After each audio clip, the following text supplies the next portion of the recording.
Kakasama talaga sa banding nila sa kanilang third anniversary ng 69. So sana po maintindihan nyo po yung sitwasyon ko para na rin po sa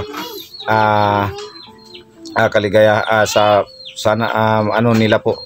Sana po sila po ay masaya po sa kanilang kasi po kung hindi lang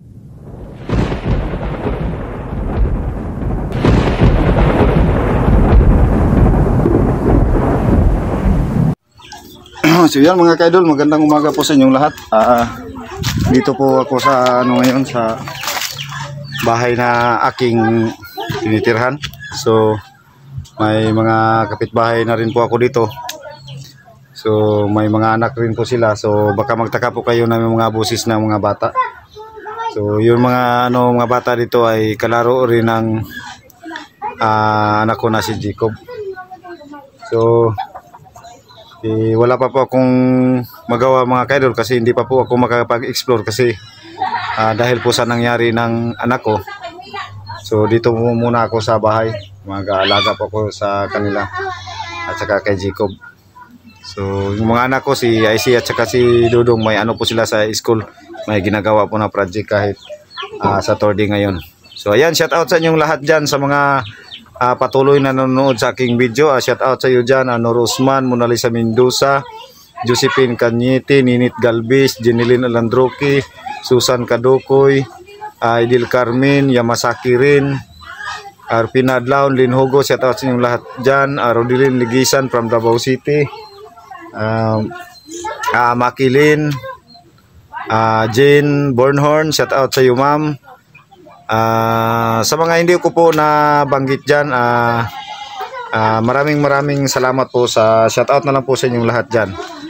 So sa patuloy na pagsusuporta sa aking channel. So sa mga hindi pa po nakapag-subscribe sa aking channel, paki-subscribe na rin po. Bird Strike TV, sa ikapatid ko po Iprime TV, sa kasamahan ko po Ranil Adventure, Elmer Adventure, Caps TV, Rods TV, G Chris TV, Adventure 05, pakiano na rin po sa kanilang channel, paki-visit na lang po.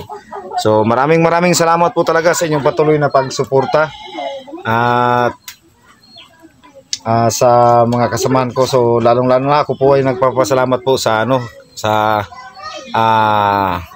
kay Ghost 69. Maraming salamat po sa iyo, Ghost 69, sa iyong tulong mula umpisa hanggang ngayon. Ikaw po ay walang sawang tumutulong sa akin. So sa mga sumusuporta sa atin dyan, so ulitin ko po ay hindi pa ako makakasama talaga sa banding nila sa kanilang third anniversary ng 69. So sana po maintindihan nyo po yung sitwasyon ko para na rin po sa kaligaya sana nila po.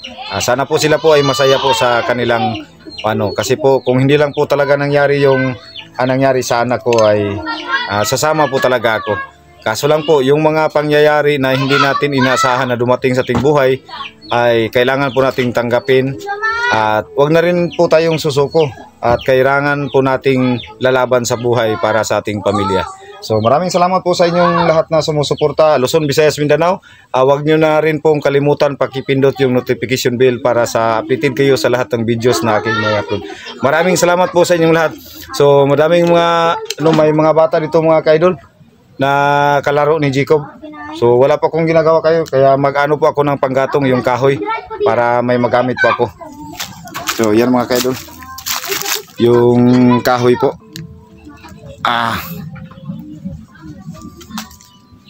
At saka mayroon naman po dito, so pwede na po ito. So dito na lang po ako para masyado yung mainit yung yung cellphone ko, dito ko lang po ilagay. May kahoy naman po doon, no. Daming dito mga kaidol. So wala pa po akong mga ibang ginagawa ngayon.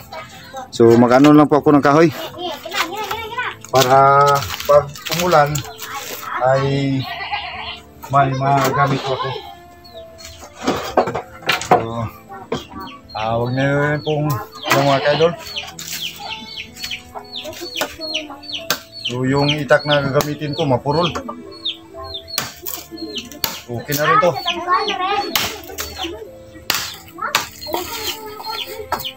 So mas okay na rin po itong tinitirhan ko ngayon mga ka-idol kasi may kalaro yung mga anak ko, yung mga bata rin dito. Yung kapitbahay namin.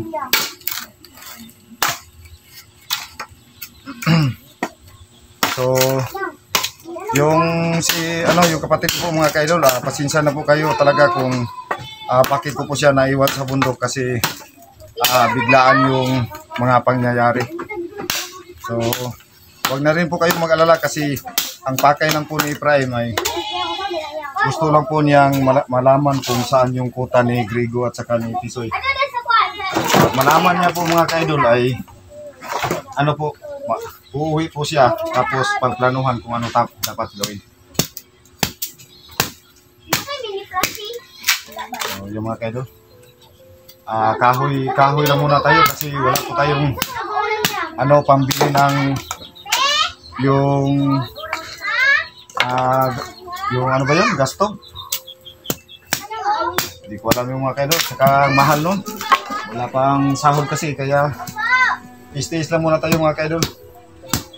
Para sa buhay natin, kailangan po nating lumaban para sa mga anak natin. So, sa mga OFW natin dyan na nagtatrabaho at sumusuporta sa akin, maraming salamat po talaga sa inyo. Sa inyong walang sawa na pagsuporta sa aking channel. So, anuhin po natin itong kahoy mga ka-idol kasi pag uulan, hindi na po tayo mahihirapan pang magluto. Kahit lang po yung saging lang po yung iluluto natin ay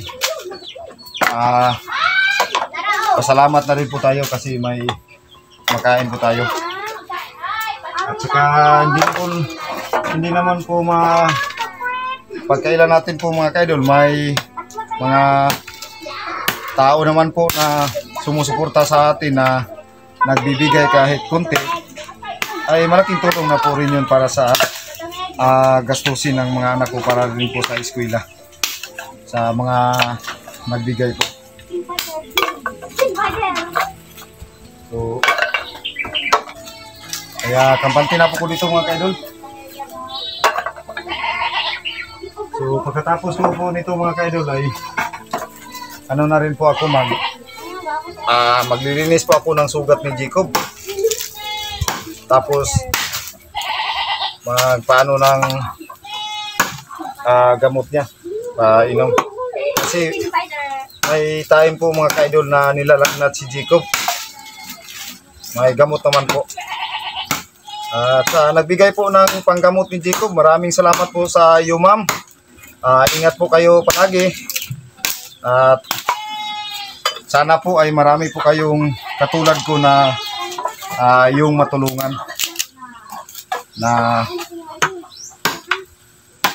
sa mga ganitong sitwasyon. So baka magtaka na rin po kayo, ulitin ko, may yung nakatira dito ay may anak po sila. 4 po yung anak nila. So ando na po sa bandang likod nakatira.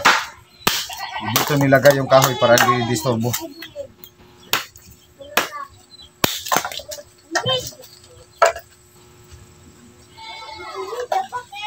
At saka nakikiusap naman po ako sa may-ari na dito ko ilagay yung kahoy.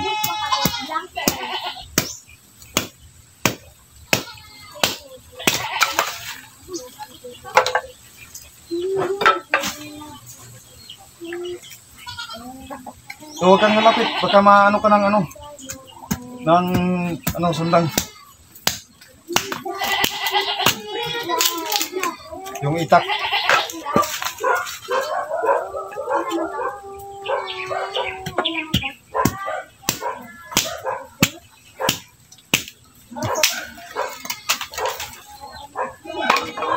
So baka magtaka kayo mga ka-idol kung bakit maraming bata dito kasi malamig yung panahon dito. Kaya dumadami yung mga bata sa sobrang lamig ng panahon.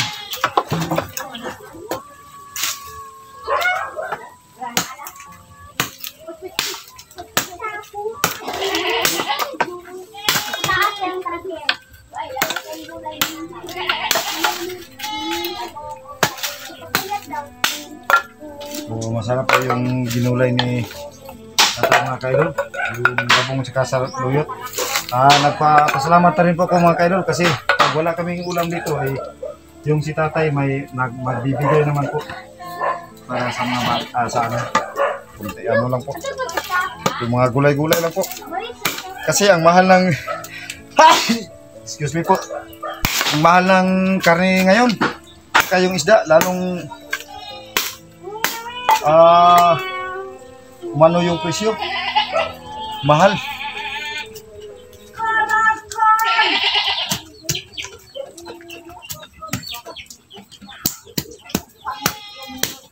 So, salamat po tayo kasi may mga tao pa pong nakasuporta sa atin. May mga ano po tayo. Sa mga nakasubaybay sa aking channel, marami po talaga po. Salamat po sa inyo.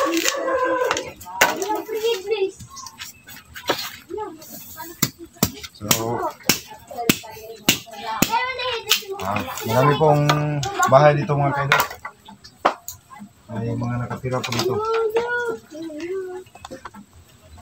So, piliin po natin yung mga libre kasi ang hirap yan, putol-putulin. So, pagkatapos ito mga kaidol ay anuhin ko na rin po si Jico para sa kanyang paglinis ng kanyang sugat.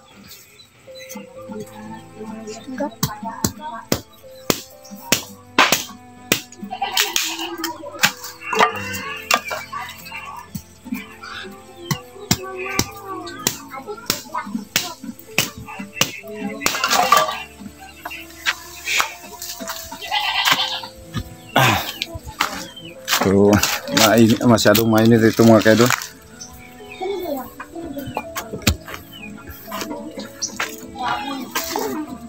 Daming kahoy ito mga kaidol. So, yun pong na kukuha ko tapos i-stack ko po muna dito para pag umulan ay may kahoy kami dito mga kaidol. Buti na lang to kahit walang bigas ay makapagpakulo tayo ng tubig. Baka may so daming mga ito mga kaidol. So okay na to yung na kahoy. Hirap ng buhay mga kaidol na walang pag umuulan kung wala kang kahoy na naiipon ay wala kang panggatong, wala ka pang luto. So laban lang po tayo mga kaidol para sa kinabukasan ng mga anak natin. Magsikap lang po tayo para may maabot tayo sa buhay. Para sa and then si Jacob sa loob mga kaidol nakikilaro sa mga bata. May mga bata dyan na so sana patuloy kayong magsusuporta sa aking channel mga kaidol. At suportahan na rin po ninyo palagi yung bawat isa sa amin. Maraming salamat po talaga. So yan mga kaidol. Pahinga muna tayo kasi nakakapagod yung ginagawa natin.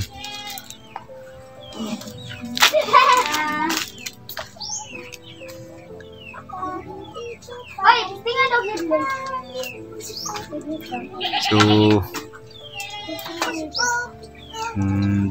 sarap siguro ng